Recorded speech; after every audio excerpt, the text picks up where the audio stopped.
So we're standing in front of what's apparently my demo dummy. This was the cabinet that I did the RO90 demo on, where I stripped off all the varnish over here and cleaned up a lot of the sort of thermally expanded softer wood of the oak and flattened it back out, cleaning up the rails and stiles. I mean, this has been beat up out here in the sun on this side of the house and rain for so long.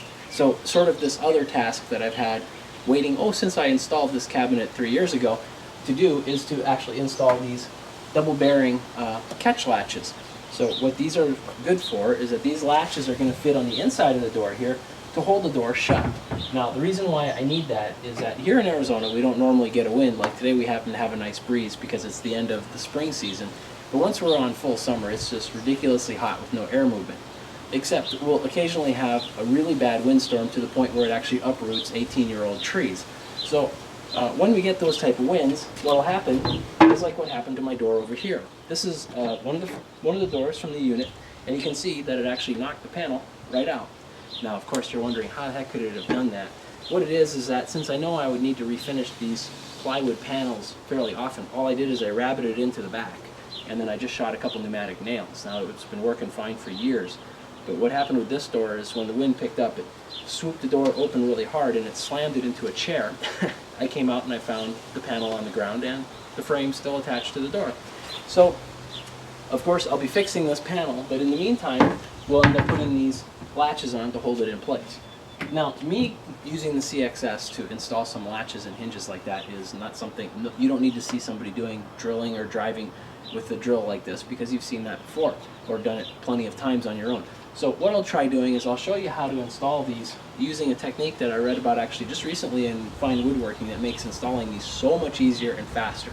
So we'll go over that at the same time I'm using this drill, and you'll see how nice it is to have even a light, even though there's decent light today. When you're on the inside of the cabinet, it's still nice to have a little bit of light that comes off of the drill. So now if you haven't seen one of these double bullet catches before, the way that it works, it's basically really hard to pull apart until you loosen it. But there's a cylinder on the top and the bottom, there's a ball bearing on the other end, there's a spring inside the cylinder here, and then of course there's a screw on the end that pushes in or out on the spring in order to set the tension for how hard it is to remove this. So, and then what it does is it grabs onto the recesses that are on the catch. So you can actually have it catch going in straight, or you can have it catch going in 90 degrees. We're going to of course have it go in 90 degrees here. It's going to be attached to the inside of the cabinet, and this portion here is going to catch onto the door.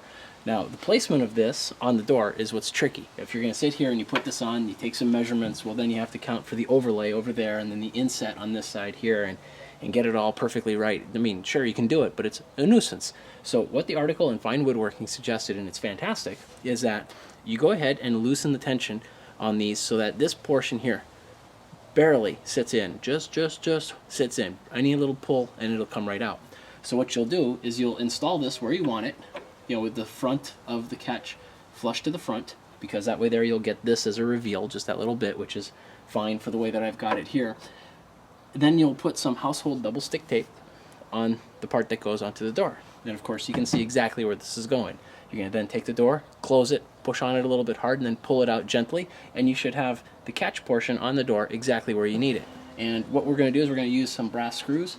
So we'll need to use some paraffin wax to put those in so they don't strip and break on us. But that way there it works fine in this all-weather environment. Although honestly here I don't have to worry too much about water.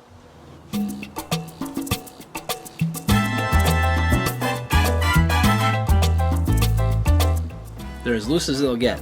They're on just a half turn and they'll fall out. So let's place these.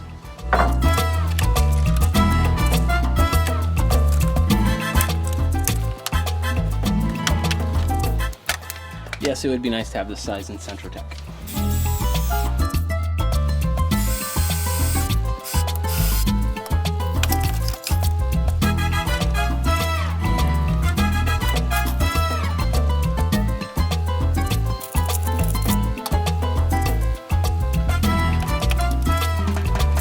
Now just to demonstrate how we can use that to place it, let's go ahead and put some of the double stick tape. Alright, so the household double stick tape wasn't strong enough at all. Although this catch is actually a little bit on the tight side even with everything loosened. So I've switched over to Turner's tape. I'm sure this thing is as clean as I can get it. It's awfully dusty out here.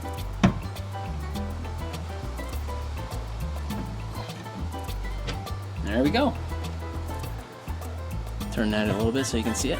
Just stuck right on there. So I'm just gonna go ahead and I'm gonna center punch through the tape to make the marks, and I can take all the tape off, and then we'll go ahead and drill it and get it in place.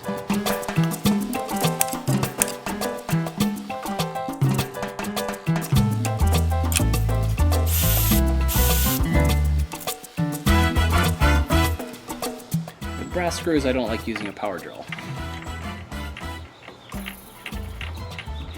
You want to kind of know when they're getting in trouble.